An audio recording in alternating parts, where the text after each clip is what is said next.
is envio Ruben Eclius, my God. Minsan matawa ako ngayon. Alam nyo kung matawa, di naman talaga panahon na manggamot pa ako ngayon. Nagparusa na nga ako nagbigay na nga ako ng coronavirus sa lahat ng tao sa buong sanlibutan, tapos manggamot pa ako. Kalokohan. Hindi pa yan, parami na parami pa.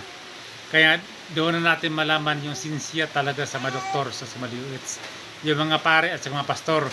Kung totoo yung mga Bible nyo, gamutin nyo yung mga lahat na may mag-COVID. Kasi Bible lang sa inyo eh. Gamitin yung Bible nyo. Yung mga hospital, puntahan nyo, dasalan nyo yung Bible nyo kung gumaling ba. Lalong-lalo na yung nagbasa ng mga Bible. Nakakatawa naman kayo. Picture. Kasi naawa talaga ako sa inyo lahat eh. Nagbasa kasi kayo sa nakalipas na. Wala. Napakahirap talaga sa bagay.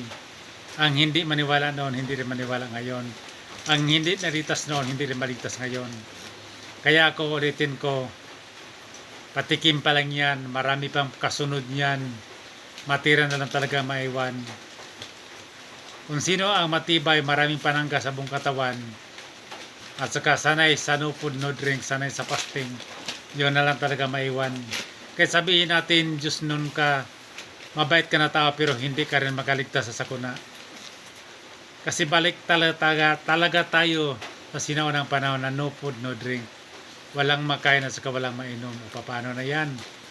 Basta ulitin ko, huwag kayo magpatawa sa akin. Ganang buhay sa bautismo sa ating paalam po.